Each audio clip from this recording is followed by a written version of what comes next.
You're hanging out with the crew of Demon 305, and today we have the honor of being with Commissioner Audrey Fesik here from District 1, and we are at a beautiful place called Pick Chocolate Cafe. You gotta check them out. Commissioner, thanks so much. Thank you for having me. Of course. Commissioner, tell us, where does your South Florida story begin? My South Florida story probably begins before I was born. My mother was from Aruba and moved here to Pompano and the Deerfield area, sort of Broward County, in 1966, so well before I was born. And so I grew up coming to visit my grandparents and my extended family well before I was even born, right? So I've spent Christmases and beach time. I've spent a lot of time in Broward County. In fact, some of my favorite baby nudes, I guess, are literally on this beach. You know, me sitting in a diaper. You know, it was the late 70s. Nobody cared. So, you know, like little curly hair and just kid on a beach.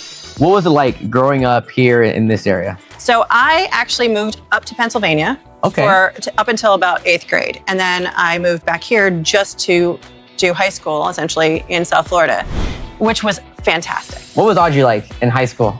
Audrey was pretty much the same as she is now, but maybe a little bit more meek. Okay. I think I've always been sort of a Girl Scout. I'm the oldest of 4 kids. So I have 2 sisters and a brother.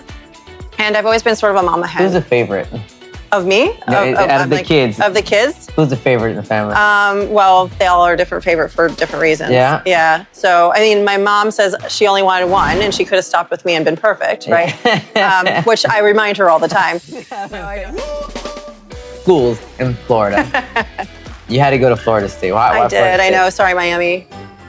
Sorry. Why Florida State? What made you want to go to college in the first place? You have to understand that in the 90s, that was the path, right?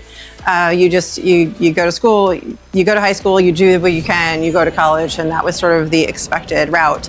I did take a turn left, though. It was the expected route. So when I was looking at schools, I wasn't really, and financially at the same time, I wasn't necessarily going to go, all right, I'm not Ivy League. I didn't have a desire or really know what I wanted to be when I grew up. And to be fair, like I still don't know what I want to be when I grow up.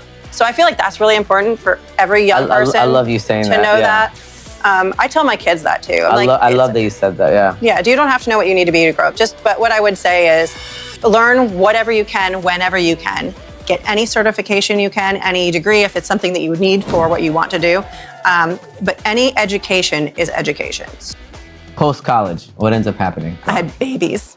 Babies? I had lots of babies. How many babies do you have? I have 4 babies. 4? I have 4 babies. That is a lot. That is a lot. I have 2 boys and 2 girls. Okay, which one's your favorite? I cannot say that. No. So you do have a favorite. I don't have a favorite. So you do have No, I don't have a favorite.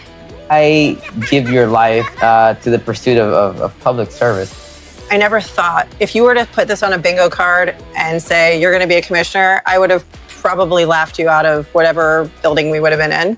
I was never in politics. I'm really still not a huge politics person. I like people, right? That I have always been. So my background has been in marketing and business development. I've always liked people. I like to know people's stories and where they come from and help them support that. So for me, it's always been about people.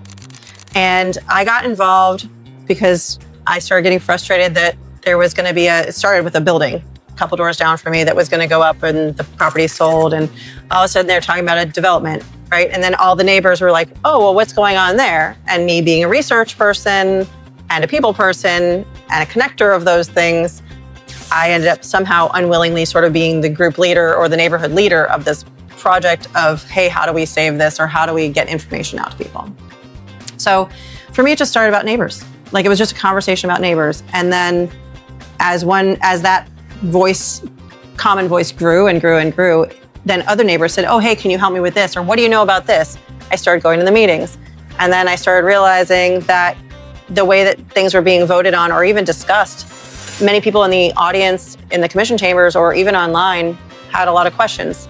And those questions weren't even getting answered or addressed. They would say them on camera or at the meetings. And then the reaction would be like, thank you, next speaker. Yeah. You know, like, and that lights a fire in me. So I think the service was born out of that fire, because it finally got to the point where if you are going to ignore this many people or dismiss them this quickly, then somebody else has to sit there, because somebody else has to be in the role where I can be a better voice. I can do a better job if I have the opportunity to say yes or no, or at least let people say more or ask more questions or find out or provide more information. And that's really what it came down to for me. It was about taking care of my community and taking care of my neighbors and making them feel like they had a voice again. What's next for Commissioner Audrey? Being a grandma, spending some more time with my husband because he's been very patient with me. This takes a lot of time and effort. Right now, in the short term, I'm going to take some time over November and December because I know there's another campaign coming up next year. So we're going for it again. We're going for it again.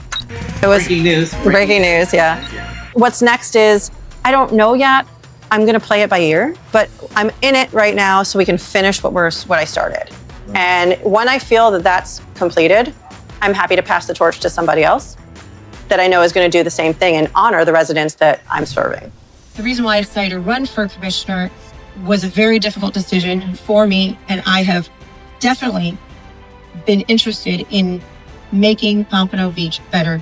If somebody tells me I can't, I'm like, watch me, like hold my beer, watch me, right? Like complete redneck, I will kind of go for it that way.